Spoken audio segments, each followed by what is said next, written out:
long weekend this week, who cannot join can always go back and look for that presentation and the recording. So Okay. what I suggest is, yeah, let's start learning from you, Sandra. Go ahead. Okay.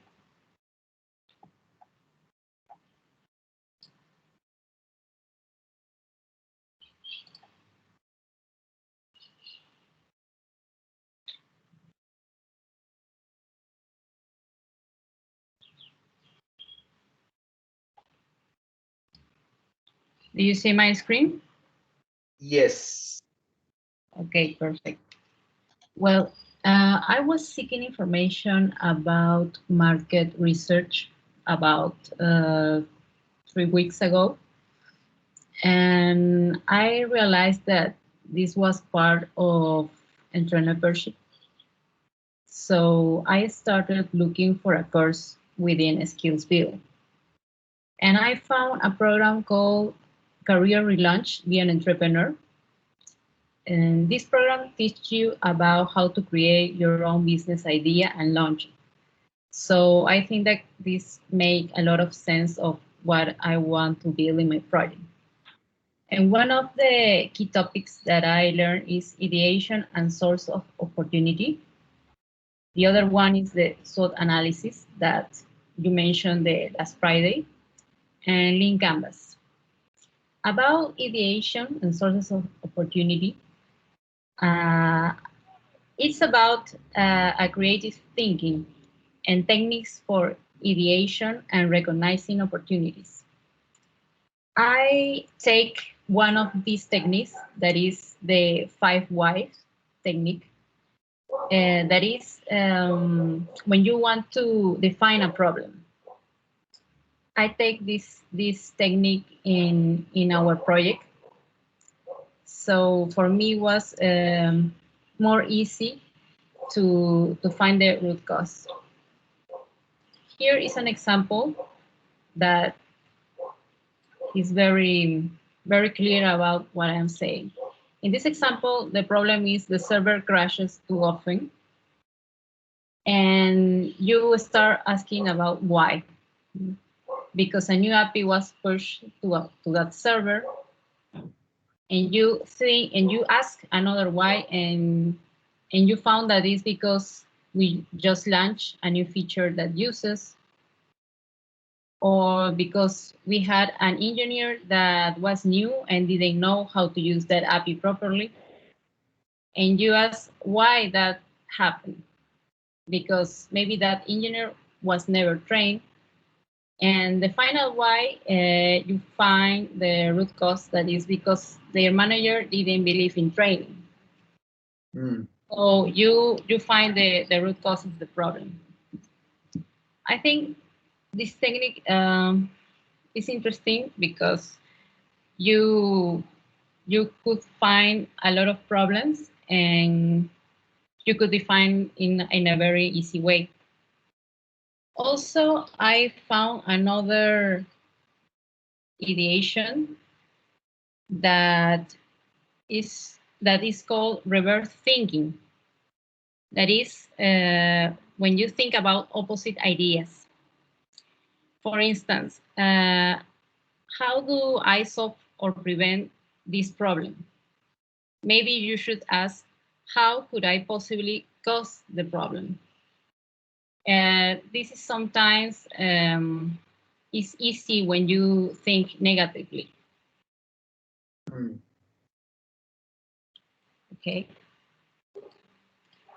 The other thing that I was studying is the SWOT analysis.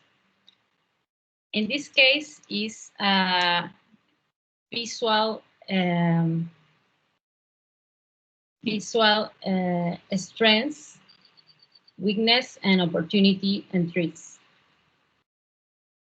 In the case of strength, is what skills do you have that would enable you to do well in the specific opportunity. In the case of weakness, is skills or knowledge areas that you need to improve. Opportunities is the business idea, feel, and a need or want.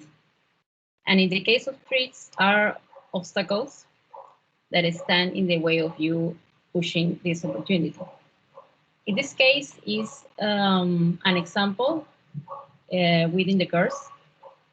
It's about people that want to have a business about playing music at events, a DJ business.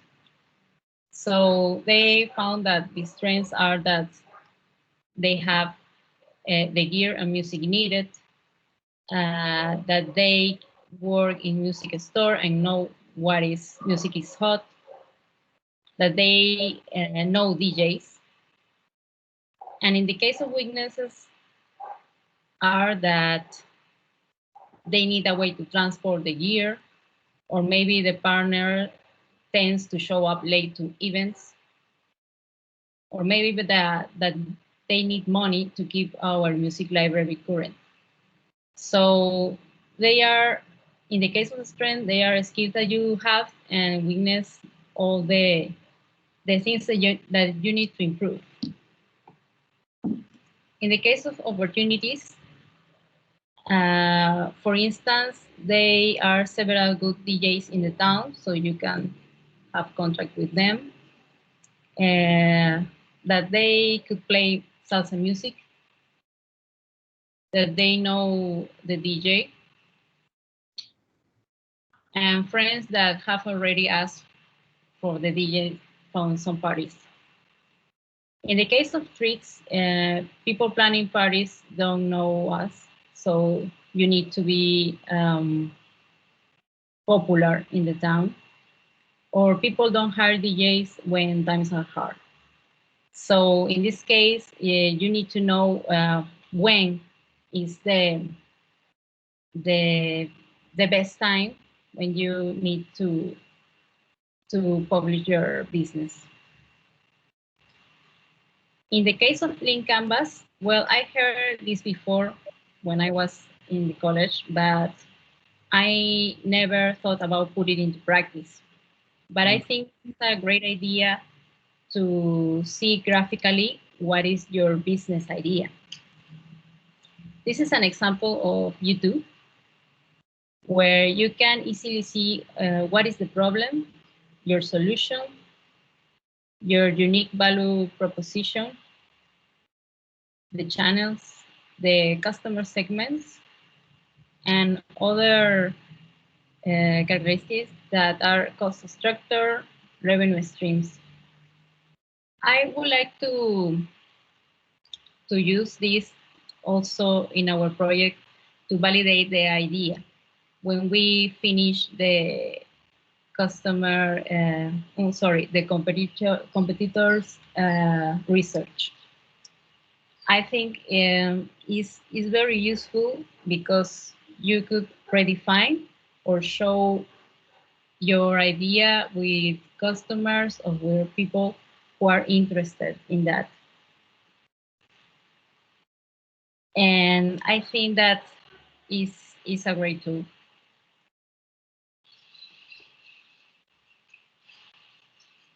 That's were the main topics that I was learning, and I think that is a good idea to still finding courses within Skills Build. This is really good, Sandra, right? Maybe let's a little bit expand together and learn what you have today, right? So if you go to ideation and sources of opportunity. Yes. Right, so here let's try to practically think, right? So let's take, for example, Sandra, your project. So what is your project idea that you have? Yes, well, in my case, we define a lot of symptoms that we have. One of the symptoms was that we think that we don't have the needed experience for some job offers. So when I asked the first why, we found that is that we didn't know what skills we need to improve. And in the case of the other why, we found that because we don't know what skills are required at this moment within the market. Mm-hmm. In the case of the other why, we found that we didn't know the skills and we didn't know uh, what route, what learning path we need to choose. So the other why was we didn't know because we have a lot of information, but we don't have a consolidate information about what are the required skills from the job offers. So in this case,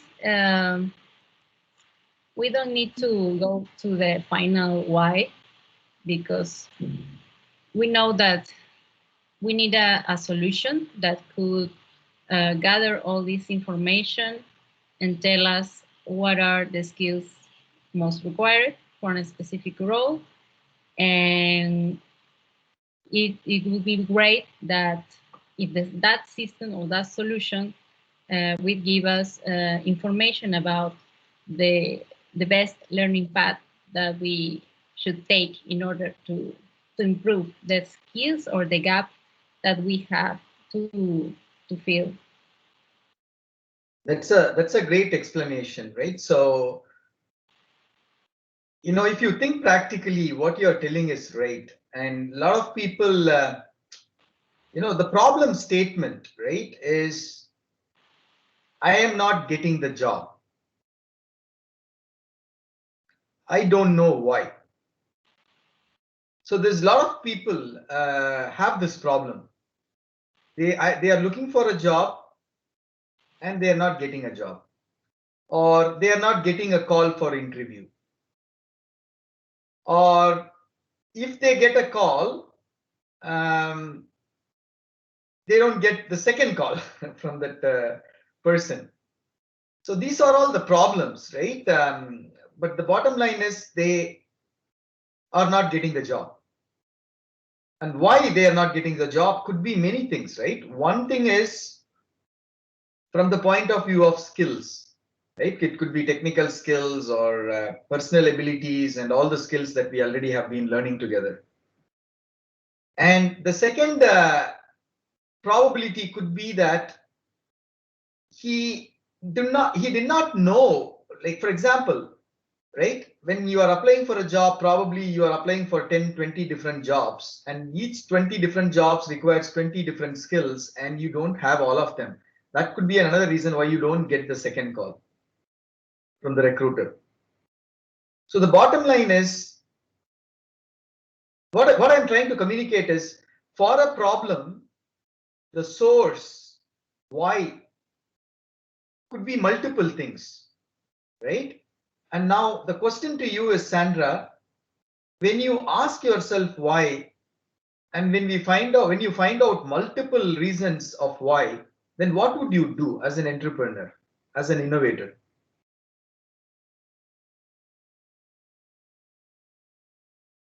Yes, try to how to fill that gap.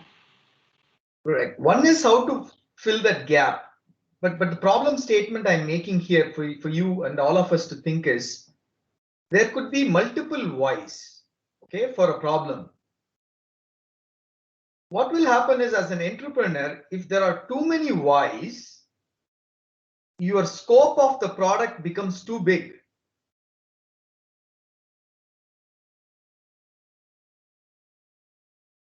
Then you have a challenge as an entrepreneur and innovator to find a why that is going to give you return on your investment. Meaning when you solve that why, that one why, right, that is your minimum viable product, the topmost why, you will start getting traction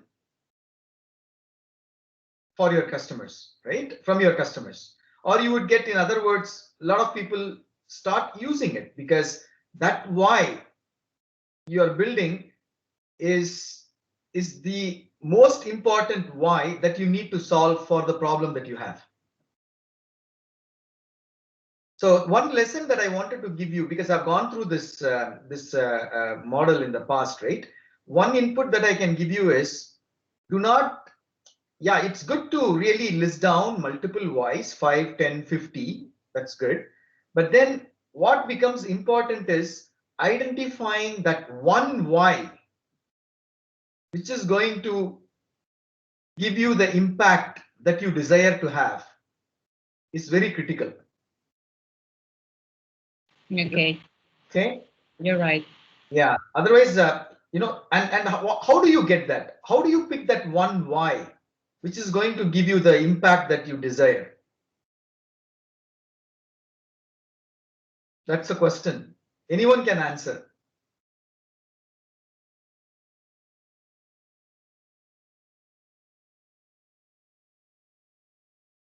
Any inputs?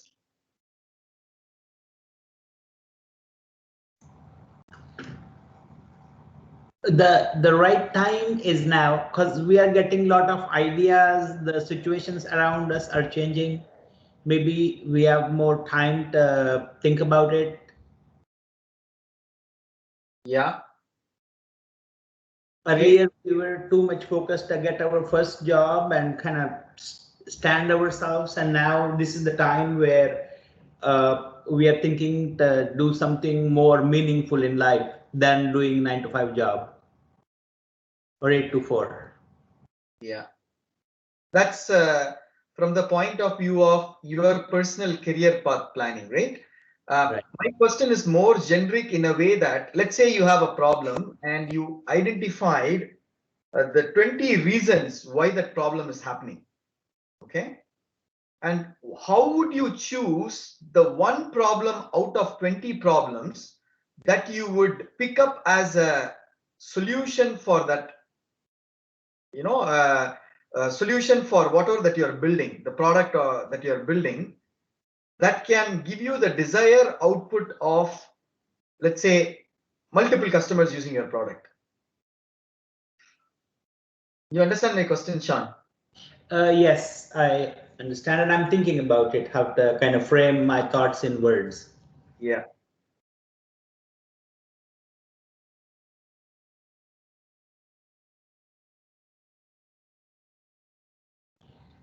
I think we are too early. My brain is too early to answer that, because in our project, we are still at the very early stage, Kader. Sorry about that. No, see, what happens here is it comes, see, some people get lucky. They just blindly pick one idea, their gut feeling says, and they go with it. And they get lucky and they become successful, right? The other thing is that if you remember that I used to use a word called research, research, research. That's the answer to that question. So you need to be convinced, right, that out of this 20 why, the why that you are selecting is going to give you the desired outcome. You have to be first convinced of that statement. And how can you convince yourself from that statement is through research, research, research. Now, when I say when I say research, research, research, what does it mean? Researching about the market that we learned together, researching about the competition that is providing solutions to the similar problems, understanding their competitive SWOT. I'm trying to tie back to the previous session. Those are important things that you need to do. So long story short, what I'm trying to tell you is, if you want to become an innovator and an entrepreneur and entrepreneur, it's a very hardest thing to do. It is easy for you to become a software developer. Just learn a couple of programming languages and someone is going to tell you to implement something, and you are going to implement based on what you have learned. And in worst case, you can keep the book in the left or Google and look at the code, learn the code, and implement the same code. That's an easy thing to do. But to become an intrapreneur, entrepreneur, and an innovator is a difficult thing to do, in the sense it requires a lot of your time in continuous learning through research. That is the only way, right? If you want to become an innovator, intrapreneur, entrepreneur, and that's the only way. It might take 1 year, it might take 5 years, it might take 20 years, it might take 30 years, or it might take never, right, in your lifetime. But the point is, that's how all these entrepreneurs and all these companies today that exist in the world exists. A lot of research behind it, right? So if a company is running, like for example, if IBM, take for example IBM, or take for example Google, take for example Apple. How much of, you go back to the Apple, when was the first, the Mac computer formed, right? When he was young, right? Steve Jobs. And then when he became successful after many, many years. Take KFC owner, right? After 60 plus years. So what has happened in their life is they took a problem and they found out a lot of whys, tried to solve a lot of whys through research, failed and again, failed and again, failed, and at some point of time they became successful.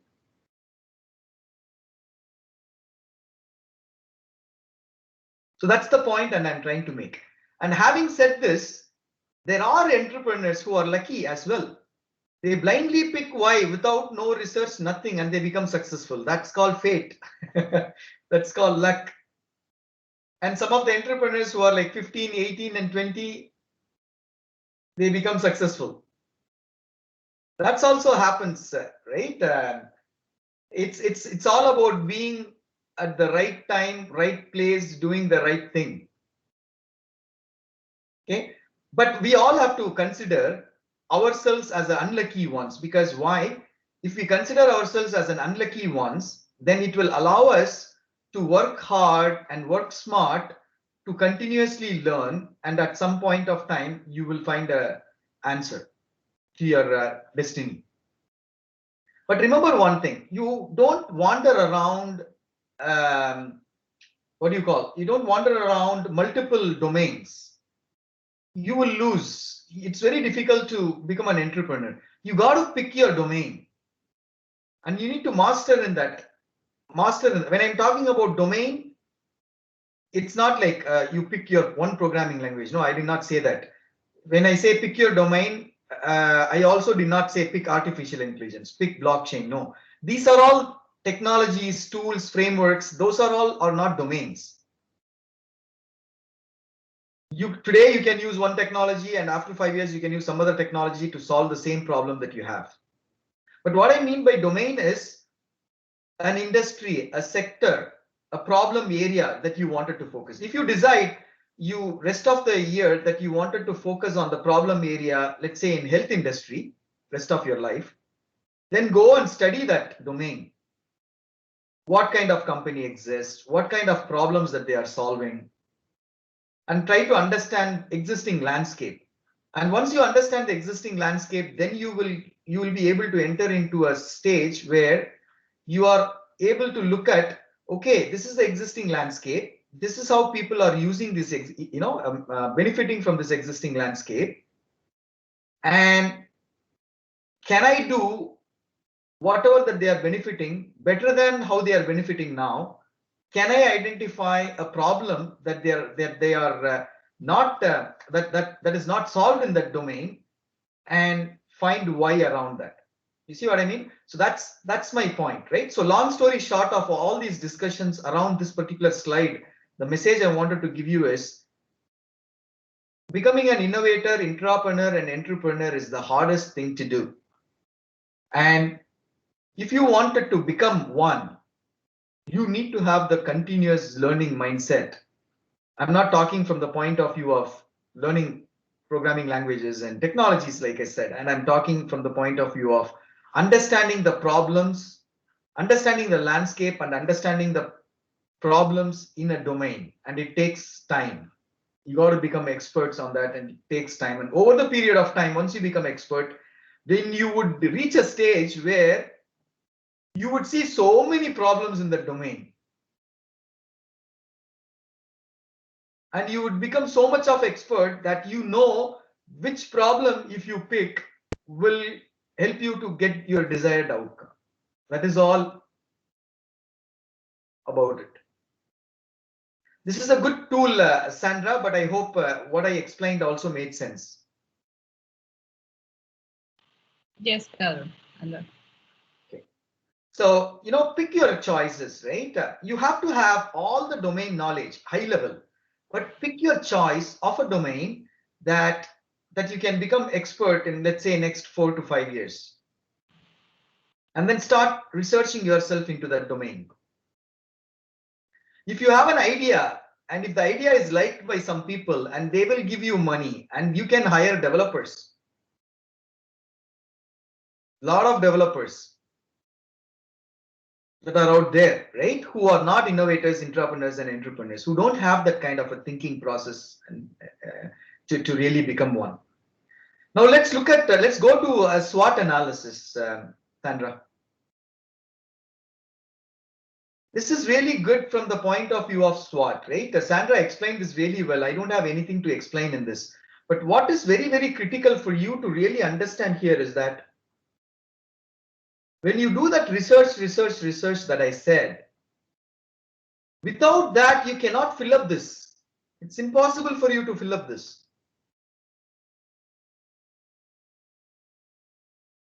So first you have to do research to identify one why, which will give you the desired outcome. And then the second thing is you need to become so much expert on that why to really fill this tool. Now think about it again, right? If you wanted to fill this tool, it requires a lot of continuous research, continuous learning again.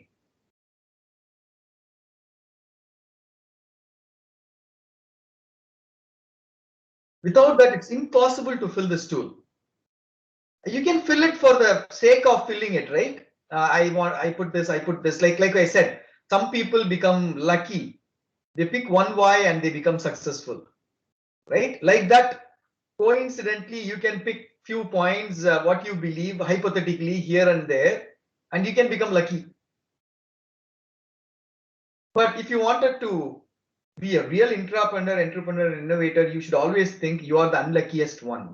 Then it will allow you to research more and more and fill up the data here in this tool that would help you to get where you wanted to get.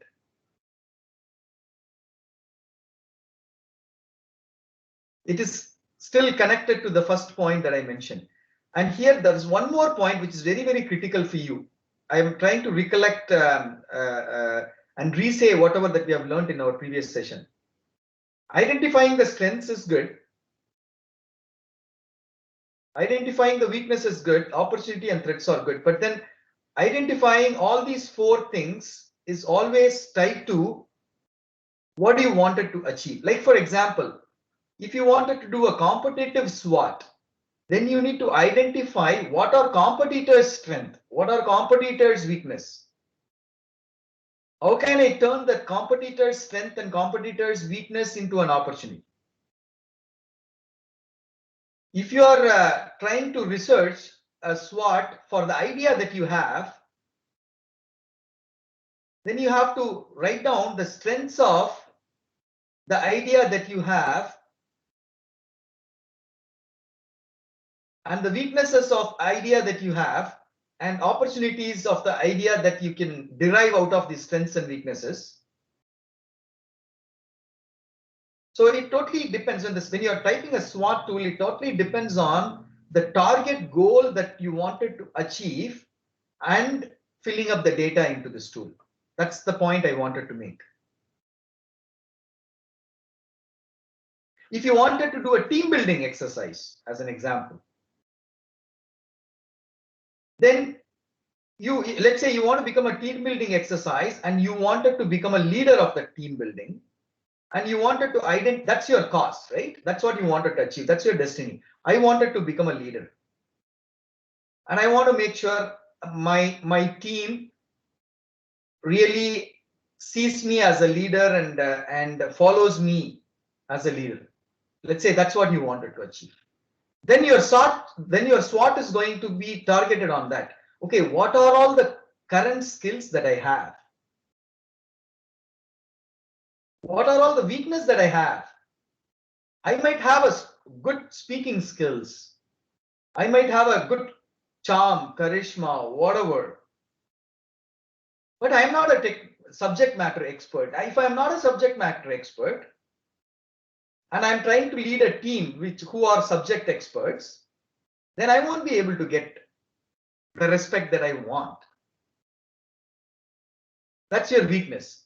So this is another example, right? If you so the bottom line I'm trying to say is identify what is your destiny, what do you want to achieve, and for that you have to start building the strength, weakness, and opportunities and threat.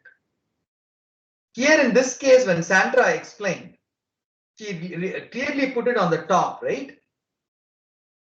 Two partners who want to start a DJ business playing music at events. So that is your destiny. They wanted to start a DJ business. Now, what is the strength we have to start the DJ business? What is the weakness that we have to start the DJ business? How can I turn the strengths and weakness into an opportunity? What kind of a threats that I have? Threats, remember I told you there is a known threats. So these what you have listed here are known threats. People planning parties don't know of us. This is a known threat, right? Known unknown threats. Then you have unknown threats. You got to look at, for known unknown threats, you got to look at all the external factors. If I'm living in Florida and if I'm planning a party in the beach in the monsoon season or in the bad season, right? Then obviously I won't be able to do, because there's going to be a lot of what do you call in Florida? What does it come in Florida most of the time? I'm kind of losing there. Tornadoes. Yeah. Hurricanes. Oh, hurricanes. Yes. Yeah, hurricanes. So you see my point, right? So that's the key to really keep in mind. So those are known unknown threats, right? You know, hurricane is going to come on this particular season, but you don't know, is it going to really come? So, you know, weather might predict, but it may not come, right? Sometimes you say that it's going to rain, it won't rain. Nowadays, technology is become advanced, so they are able to predict correctly, but you understand what I mean. So that's the message that I wanted to really give here, right? Two messages. Research is the key for you to fill up these tables. Number two, ensure this table, whatever that you're going to fill up, is always going to reflect to the target that you wanted to achieve. And one nice thing here I saw is the choices. This is actually a good one, right? So why the choices are here? It goes back to what I was telling you. How would you pick one why out of 20 whys? The same thing applies here. You will have lots of strengths, weaknesses, and you can convert a lot of strengths and weaknesses into an opportunity. But then which opportunity that you would choose first to go behind to get the desired outcome is a challenge. That requires a lot of research again. So the tool is one thing, team, right? That all the tools that are available there is one thing. These are all our theoretical stuff, right? But the practical stuff and the real stuff is the mindset of all of us to become an innovator, intrapreneur, and entrepreneur, and doing what is required to get there is vital for our success. If you wanted to become an expert in building products for fitness industry, then you have to walk the talk. You have to know the fitness industry. You got to know what all is happening in fitness industry. You have to understand what are all the problems in fitness industry? What are all the benefits in fitness industry? Who are all the different people are providing the solutions for different problems? And identifying a problem which no one has a solution to solve them. And it requires time to do research to get to an idea and then investing time on that idea. If you don't, what will happen is you will pick an idea, you believe it is the world's awesome idea. You will spend time on months and years and years and years. Then you will realize that that particular outcome that you achieved is something that was available and a problem that has been solved many years ago by multiple people. Then you would have wasted all of your time. So that's the point I wanted to really make, right? So if you wanted to become an entrepreneur, you got to be really research. Okay, so now let's go back to the next one, Sandra. Lean canvas. This is more or less same like the different things that we studied. And there are some interesting terms here. I wanted to kind of explain that today. So the problem is something that we know. We have talked about it a lot of time, right?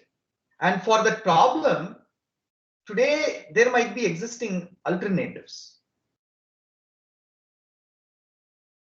See, this is a very good point. When she showed it, I really wanted to talk about some of the key points in this block. See, think about like this, right? Let's say you as an entrepreneur, you found a problem. And you know there is no solutions, no direct solutions. But people can get by with alternative ways to that problem. Like for example, let's say you're staying in a place where there is no bus to take you to a destination A.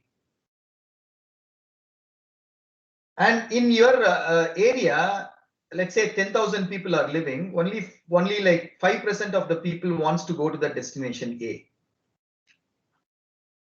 So the problem is you don't have a transportation to go to destination A where you live.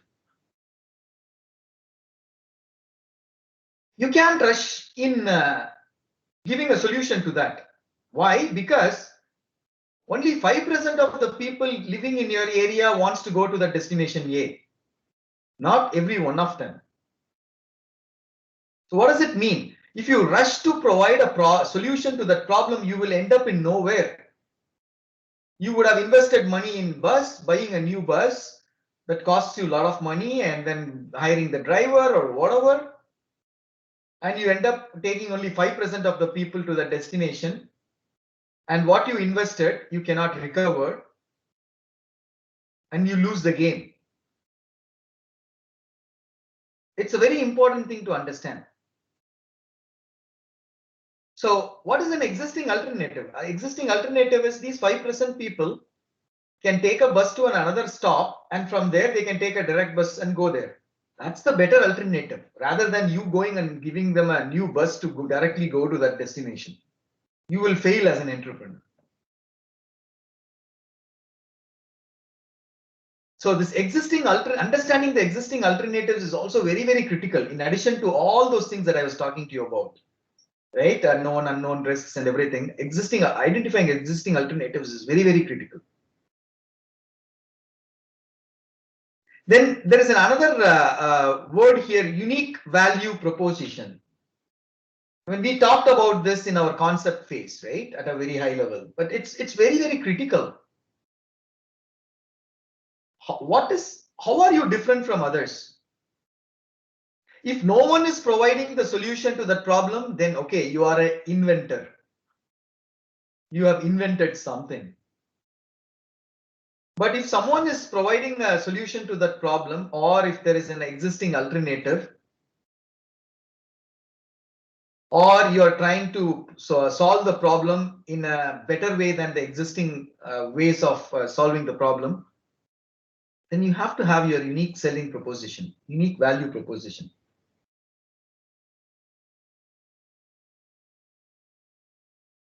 This is very, very critical, right? If you're not able to identify why you are unique, that means you are not unique. If you're not unique, it results in no customer acquisition.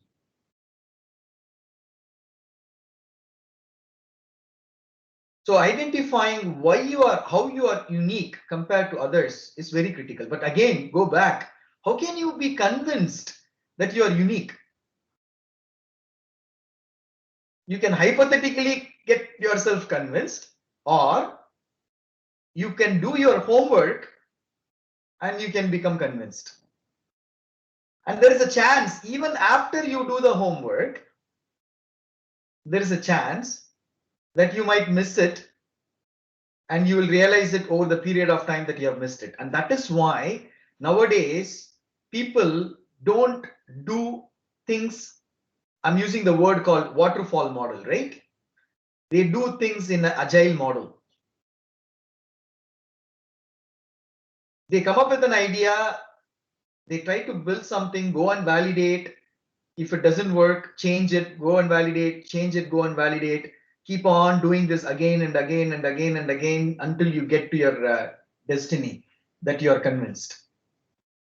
So that's one way of getting there to your destiny. Do it in increments. See, whenever I tell you all these different, teach you all these different things, it is quite natural that you might start feeling, well, I cannot do anything until 2 years or 3 years, then only I'll be able to do something which would make meaningful sense for me. That's what you would probably conclude. And I wanted to avoid you concluding that, right? So just start on. You wanted to develop something in health industry. You have a problem, just to start on with a solution. Build a small solution around that. Go and validate it. Adapt, retune it. Go validate it again. Do this in an iterative way. And over the period of time, what will happen, like I mentioned, you will develop your expertise in that domain, and you will end up in identifying a solution to a problem that will give you the desired outcome. So what I wanted to avoid you guys doing is, don't do finish to start, right? You can always do start to start, and keep on iterating yourself and move towards one step at a time, and that will allow you for the continuous learning. So we talked about customer segments, right? We already talked about it. And we talked about unfair advantage. This fall under what I was telling you is risks from my view, right? So it's possible that whatever that you do, people can take unfair advantage of. But that could result in multiple things, right? Let's say if you are hosted in the cloud and the cloud resources are consumed, and you will have a big check from Microsoft or Google if people start taking unfair advantage of whatever that you're trying to deliver. Or they can do bad things by taking unfair advantage of yours. Like, for example, there are different technologies that allow the free communication that is not tracked. Just a minute.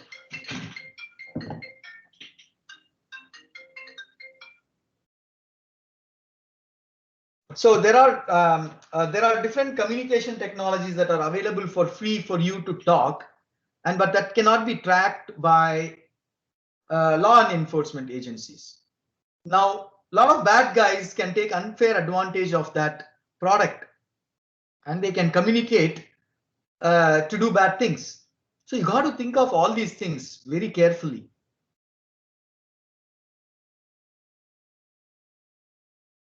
Then the next one is channels. This is all about how you are going to really get whatever the product and solutions that you have into the hands of the customers. Are you going to put it in the SaaS model? Are you going to sell it through the distributors? If you remember, we were talking the other day about Tesla, right? And other cars. So all other cars have the distributors, and distributor gets 20-30% commission when they sell the car. Tesla does not do that. And instead of giving it to the distributors, that 20-30% of the cost, they are able to spend it on providing charging stations around the globe, everywhere, for free for their car users.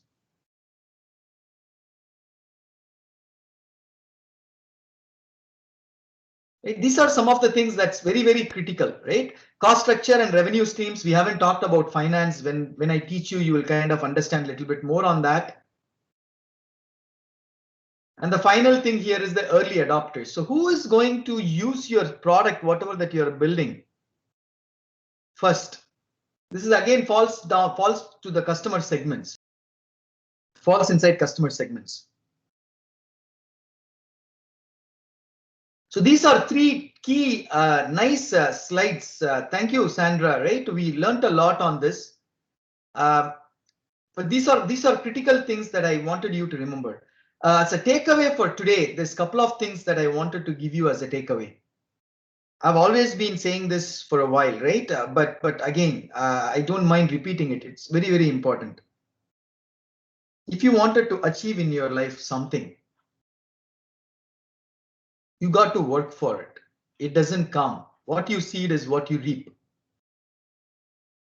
It doesn't come for free. It takes time, years and years and years to even make $1,000, $100, $10. If you wanted to achieve something of your own, that's the reality. But if you wanted to be part of someone else's dream, then you can make an easy money by being an employee. Being an employee, you are actually implementing something, but the actual intrapreneur and innovation and entrepreneurship is done by someone else. So it's time for you to really go back and sit and think, right? If you want to become an innovator, intrapreneur, and entrepreneur, it takes lots of efforts to get there. And remember one thing, right? What you seed is what you reap. Like I said, like I always say, you will reap benefits.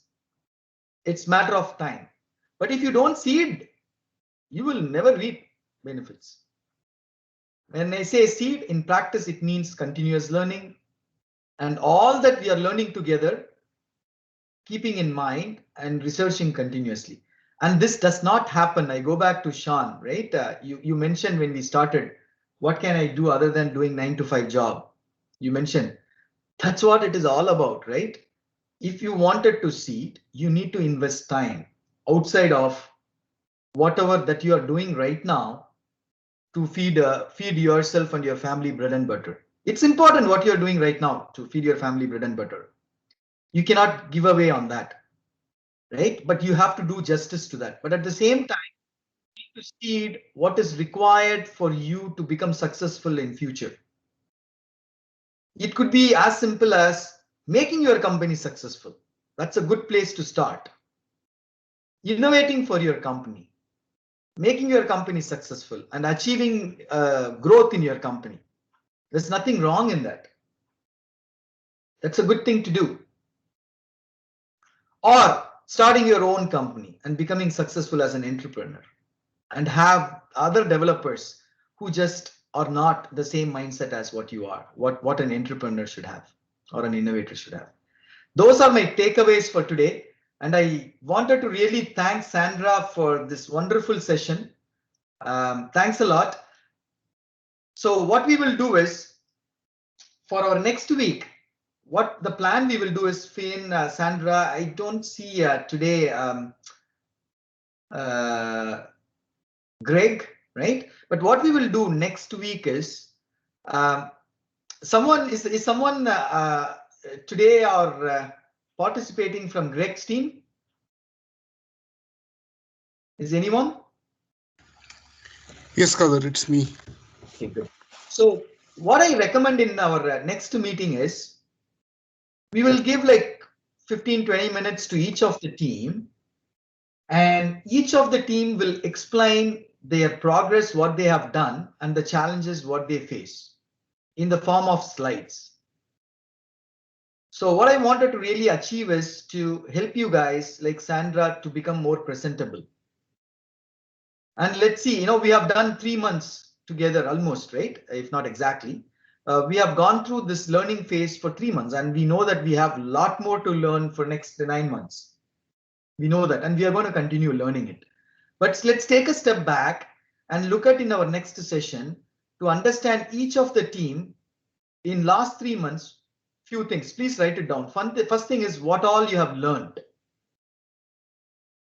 If you all can write it down, please, right? All the 3 numbers. What all you have learned so far. As an individual, as a team.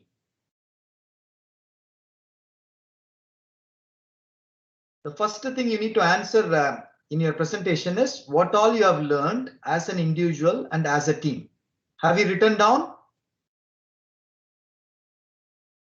PN, Sandra, Ashwak? Yes. Yes, Karan. Okay. So Yes. that's the first one. What all you have learned as an individual and as a team. And the second one is how whatever has learned has helped you to achieve whatever that you have achieved.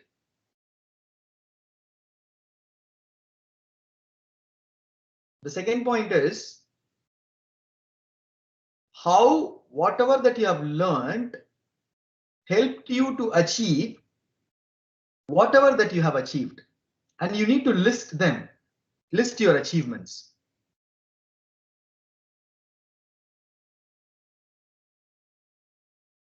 Have you taken down?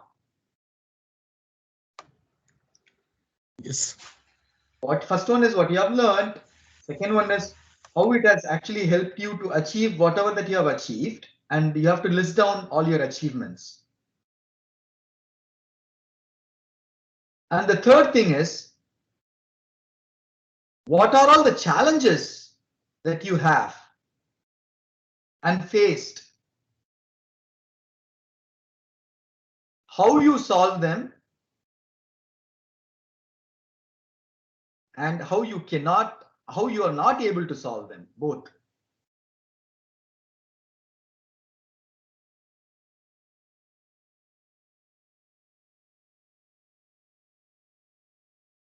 So what are all the challenges that you have faced in last 3 months, how you solve them and how you are not able to solve them, and list them.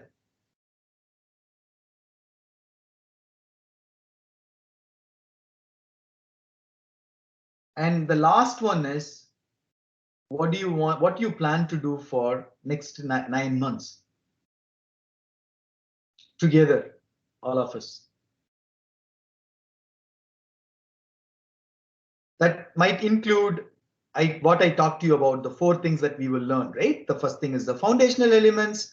Second thing is the product life cycle. And the third thing is Delta entrepreneurship. And then finally, the fourth thing is, really going out, building an MVP or whatever, and going out and experiencing ourselves. Those are the 4 things that I'm going to go through with you. But from your point of view, in addition to 4 things, what else that you plan to do for next 9 months? So what will happen is when you are able to work on this, it will help you in 2 ways. One, it will help you to understand where you stand, what you have achieved, what challenges you have mitigated, and what challenges you have not mitigated, and help you to identify the ways that you can mitigate the challenges. That means, number 1, it will allow you to see where you are today. Number 2, it will allow you to foresee the future, what you wanted to achieve next 9 months together with your team, together all of us in this call. Those are the 4 points. Have you all taken down, Fien, Sandra, and Ashwak? Yes. It's going to be a wonderful exercise because it's going to make you to think. Thinking is what is going to make you as an innovator, intrapreneur, and entrepreneur. Trust me. Thinking. You got to build an ability to think.